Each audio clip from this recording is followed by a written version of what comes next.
This week on Wildcat News, we attend See You at the Poll, Confidence among students is discussed, and the benefits of extracurriculars are considered. all these stories and more coming up because Wildcat News starts now.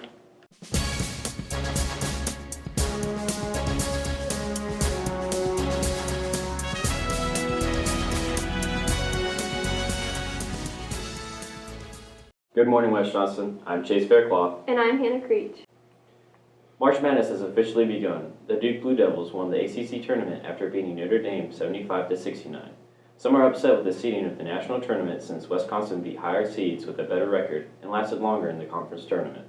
Scotland is seeking independence from the United Kingdom over Brexit. Scotland's First Minister believes that the break from the European Union will cause problems.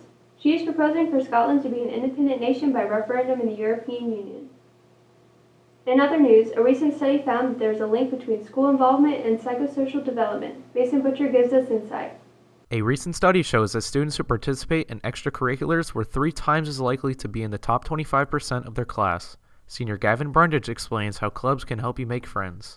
Club and sports teams bring together people with common interests, and so you find people that like the same things that you do, and you guys can relate to that inside and outside of school. Clubs have helped Brundage become more extroverted. I was kind of into myself, and after I was exposed to the clubs and to the team, everyone kind of let me in as like brothers. Senior Megan Britt thinks that being a part of HOSA has made her become a role model to others. I've benefited because I've made new friends and I've been put in leadership roles to help me become a better person. Brundage feels that clubs and sports make you have a better time in high school. Yeah, clubs and sports, they open you up to just different opportunities that around the school that will help you open up and have the whole high school experience. Britt has advice for students looking to join clubs. Enjoy every moment because the friendships that you make and the challenges that they bring you will change you in so many good ways. I'm Mason Butcher, Wildcat News. Thanks, Mason. Do you consider yourself to be confident? I believe I am. Some students feel like confidence affects how people act in high school. Landry Connors reports. Low self-esteem is a thinking disorder in which an individual views themselves in a negative way, permeating their thoughts. Freshman Victoria Jenkins thinks teenagers judge themselves harshly. Society is very hard on girls, and society is very hard on other people too, and it makes them kind of feel like they don't fit in and they're not worth everything that they truly are. Jenkins says being independent is a way to improve confidence. Trust yourself and know your worth, and what I do to be confident is I dress up and make myself look good, and I just go out and have fun, and I just know myself and know my worth. Senior Tony Mack believes he handles low confidence in a different way. Everybody has something to say until you show them that you can do it. So just go out there and prove them wrong, and always stay humble. Jenkins claims bullying contributes to low self-esteem. When you're bullying, you're basically telling people that they're like not good looking or not good enough or they don't fit in, or it's not really bullying by physically, it's by emotionally and the words they use towards you and how you look. Mack and Jenkins have advice for students struggling with confidence issues. Work hard at what you do.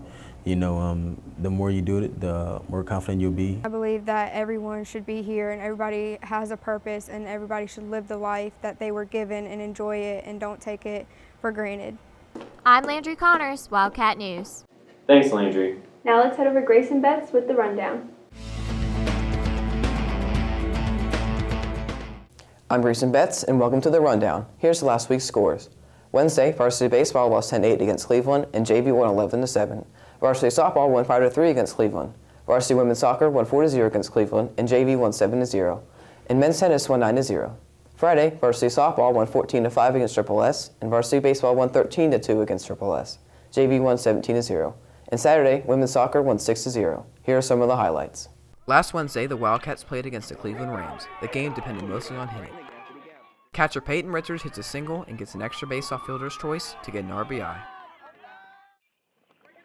Ground ball was hit to second baseman Austin Parton to flip to shortstop Blake Markison for the double play. Left fielder Andre Wilson hits a double to left field, resulting in an RBI.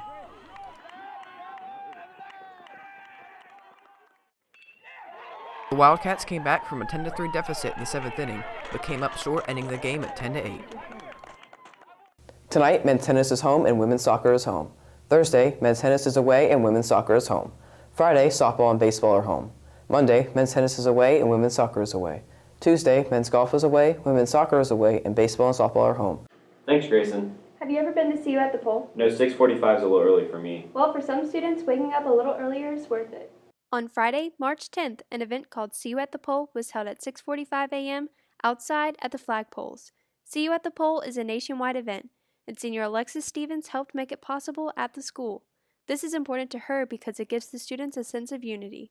The purpose of these meetings is just to take some time and to pray for our school and our community. When you know that there are other people who share the same beliefs as you and they're passionate about the same things, it really makes a difference. Junior Madison Smith takes part in these meetings. She describes what See You at the Pole entails. Usually start off with like a game or some type of activity just to make everybody feel a little bit more involved. And then we usually have basically like a devotion, so something, kind of quick, just like a word. And then we have prayer, and we usually just stand in a circle, and we each get a chance to pray. Stevens and Smith believe See You at the Pole is a great way to start the day.